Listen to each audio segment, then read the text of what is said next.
ગામના સીમાડાની માથે ખમકારો થયો અને પંચના માણસોએ સીમાડે દાણા માંગ્યા. એક દાણો ભાંગવાનો વદાડ નથી. ખોળકલાની થઈ પગે ઘૂઘરા બાંધીને ગુજરાત ને કોકતા ગામના ટીંબાને છોડીને મારી ભગવતી આઈ ખોડલ આવી બાપ.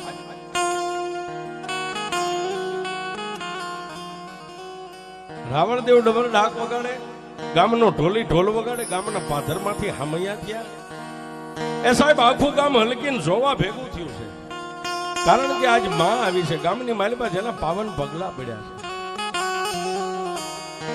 અઢીનું મંડાણ ભાંડી માતાજીને વિહામો આપ્યો, પણ ગામના પંચે એટલું કીધું ભાઈ ખોળકલાની માતા ઉતરે છે, આને કદાચ માતાજીનું કાંડું બાંધી દે, કાકણ બંધ ભૂવો થઈ જાય, પણ એનું ભાણું ઝીલવા વાળો કોઈ એનો બાનાધારી ભઢિયાર તો જોઈશે ને સાહેબ.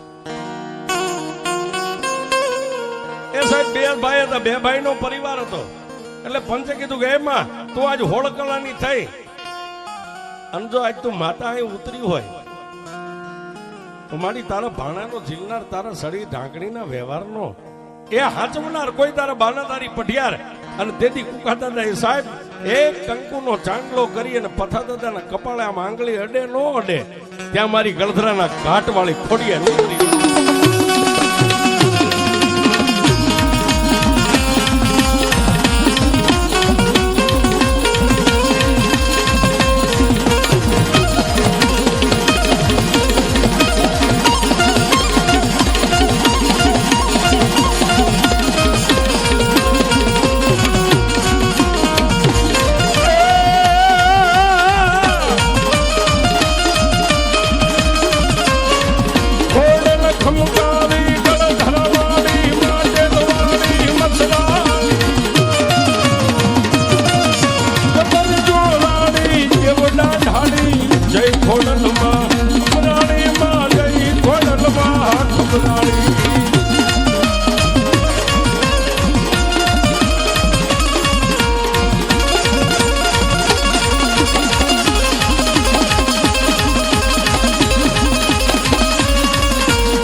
કારિયાણી ગામના ટીંબાની માથે માતાજી થડો બાંધીને બેસી છે.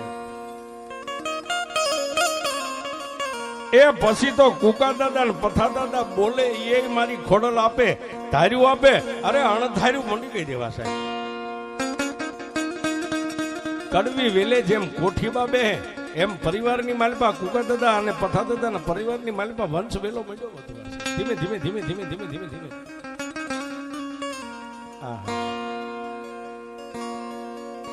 પણ ઝાડ પાકે ત્યારે પાંદ ખરવા માંડે ને સાહેબ. એમ કુકા દાદા અને પથા દાદા ની કાયા જયારે પાકી ગઈ ને સાહેબ, ઝાડ પાકી ગયા. દરબારની ડેલીએ જઈ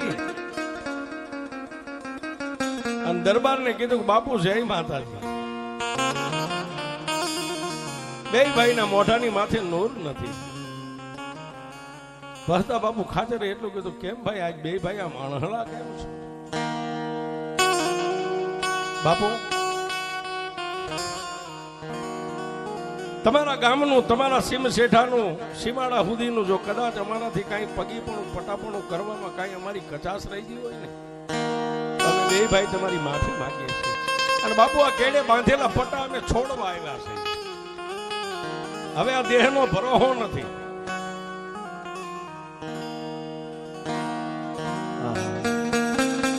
બે ભાઈ ને દરબારે બાજુમાં બેહારી કાવા કહુંબા ચા પાણી પાઈ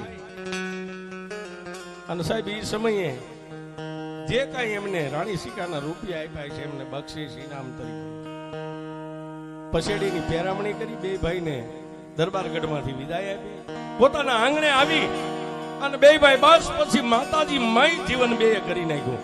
રાજનીતિ માનું ભજન કરે, માના એ થડાને વાળે સોળે સાફસૂફ કરે, દીવા ધૂપ કરે. આમ કરતા કરતા બે ભાઈ નું જયારે એ સાહેબ છેલ્લો અંતકાળ આવે ને માણાનો, પાપનું પરજળી માથે ભીંડી વરના વાળ આવી ગયા.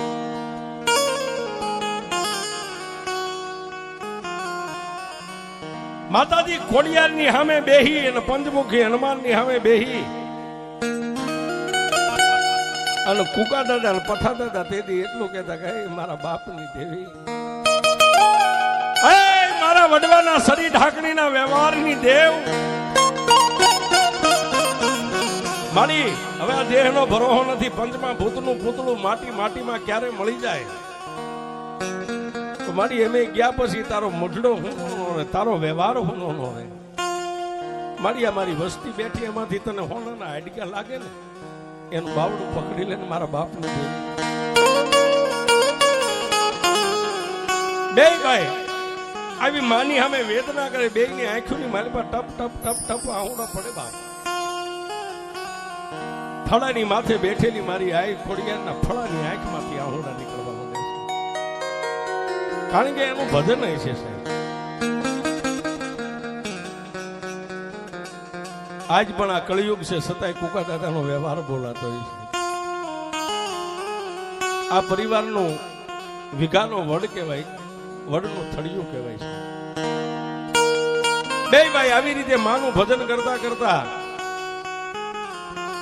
આ લોક છોડીને પરલોકની માલિપા જયારે જવાનો જેનો સમય બન્યો છે,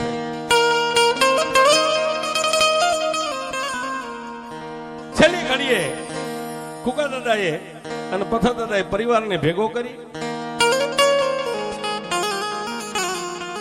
અને કુકા દાદાએ ચાંદલો પોતાના દીકરા મોતીભાઈને કર્યો છે. મોતીભાઈને ચાંદલો કરીને કીધું કે લે બાપ, મારાથી બની એટલી સેવા કરી, હવે આ વાડી અને આ વાડીનું પટાપણું હવે હું માતાનું તમે હોવું છું.